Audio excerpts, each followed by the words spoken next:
청와대 김종천 의전 비서관이 오늘 새벽 청와대 인근에서 음주운전으로 적발됐습니다. 문재인 대통령은 보고를 받자마자 김 비서관을 즉각 직권 면직했다고 청와대가 밝혔습니다. 최근 윤창호 씨 사망 사고로 음주운전에 대한 사회적 비판 여론이 부쩍 커진 상황입니다. 특히 문 대통령은 불과 한 달 전 음주운전에 대해서 강력한 처벌을 주문하기도 했습니다. 음주운전 사고는 실수가 아니라 살인 행위가 되기도 하고 다른 사람의 삶을 완전히 무너뜨리는 행위가 되기도 합니다. 이런 경고 이후에 청와대 직원이 음주운전을 했다는 점에서 단호하게 대처하지 않을 수 없다고 문 대통령은 밝혔습니다. 최근 경호처 직원이 술을 마시고 시민을 폭행한 사건도 있었는데 집권 3년 차에 접어드는 청와대, 공직기강이 해이해졌다는 비판도 나옵니다. 먼저 정재윤 기자입니다. 김종천 청와대 의전 비서관은 오늘 새벽 0시 35분쯤 청와대 인근 음식점 앞에서 약 100m가량을 음주 상태로 운전하다 적발됐습니다.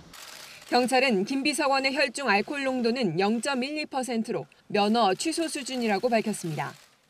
청와대 관계자는 김 비서관이 전출입 직원들과 회식을 하고 대리기사를 불렀지만 기사가 장소를 찾지 못하자 큰 길로 마중 나가다 적발됐다고 밝혔습니다.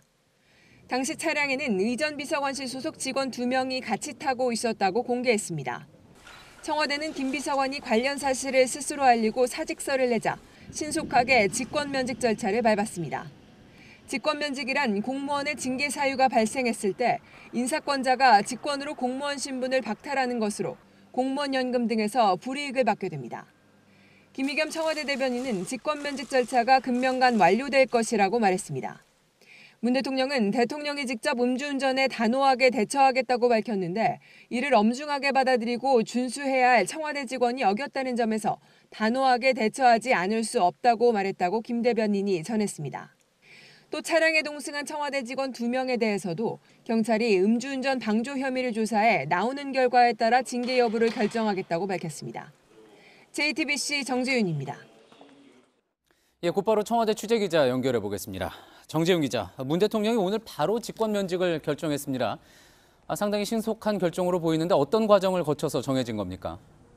네, 간단히 문 대통령까지 보고 과정을 설명드리면 일단 새벽에 적발된 김종천 비서관이 임종석 비서실장에게 이 사실을 보고했고 사직서를 함께 제출했습니다. 임 실장은 이 사실을 아침에 문 대통령에 보고했고 문 대통령은 이 자리에서 직권면직을 한 겁니다. 예. 자, 그렇다면 정리를 하면 사표를 수리하지 않고 직권면직을 했다는 거잖아요. 이 사표를 수리하는 것과 직권면직은 좀 차이가 있죠?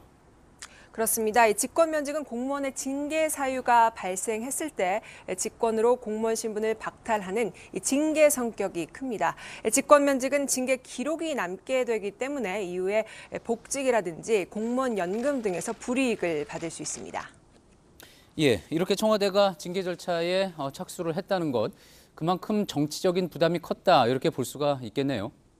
그렇습니다. 문 대통령이 직접 한 달여 전에 음주운전은 살인행위다 이렇게까지 규정을 하면서 강력한 처벌을 주문한 바 있는데요. 이런 상황에서 이 대통령을 지근거리에서 보좌하는 의전 비서관이 음주운전을 했다는 사실 자체가 청와대로서는 상당한 정치적 부담을 느끼는 분위기입니다. 그래서 문 대통령도 직접 이 점을 언급하면서 단호히 대처할 수밖에 없었다 이렇게 밝혔습니다. 예. 자, 그럼에도 불구하고 앞서도 사고가 있었고요. 이번 일을 계기로 청와대 공직기강이 도마에 오를 수밖에 없는 그런 모습입니다. 네, 그렇습니다. 지난 10일에도 이 청와대 경호처 5급 공무원이 술집에서 시민을 폭행해 불구속 입건된 사건이 있었는데요. 불과 2주 정도밖에 지나지 않았는데 현직 비서관이 음주운전으로 적발이 된 겁니다. 때문에 공직기강에 문제가 있는 게 아니냐 이런 비판을 피할 수 없다는 지적이 나오고 있습니다. 특히 이번 일로 분위기 쇄신 차원에서 이 청와대 참모진 개편도 당초 예상보다 빨라질 수 있다 이런 전망도 나오고 있습니다. 당초 오늘 집권 3년 차를 앞두고 이 비서관들을 대상으로 전체 이 워크숍이 있을 예정이었는데 어쨌든 청와대 밖에서 진행이 될 예정이었으나 이 분위기를 감안해서 청와대 경내에서 진행이 되기도 했습니다. 예, 청와대에서 정재윤 기자였습니다. 예, 이런 가운데 현직 판사도 음주운전을 하다 적발된 사실이 드러났습니다. 이 경찰 단속에 걸린 게 지난달 27일. 그러니까 부산에서 교통사고를 당한 윤창호 씨가 뇌사 상태에 빠지면서 이 음주운전에 대한 사회적 비판이 커지고 있던 때였습니다. 정원석 기자입니다. 지난달 27일 대전지법의 A 판사는 서울 강남에서 운전을 하다 음주 단속에 적발됐습니다. 군인 윤창호 씨가 부산에서 사고를 당해 음주운전 처벌을 강화하라는 사회적 공분이 거셌던 때입니다. A 판사의 혈중 알코올 농도는 0.05%로 면허 정지에 해당했습니다. A 판사는 주말 동안 서울에 와서 운전하다 단속에 걸린 것으로 파악됩니다. 단속 당일엔 귀가를 한 뒤 이달 11일에 경찰 조사를 받았고 음주 사실을 순순히 시인했다고 합니다. 사건을 건네받은 검찰은 조만간 A 판사를 재판에 넘길 방침입니다. 해당 판사에 대한 수사가 시작되면서 대법원 윤리감사관실도 보고를 받았습니다. 대법원은 판사가 소속된 법원의 법원장이 조만간 징계위원회에 회부할지 결정할 예정이라고 밝혔습니다. JTBC 정원석입니다.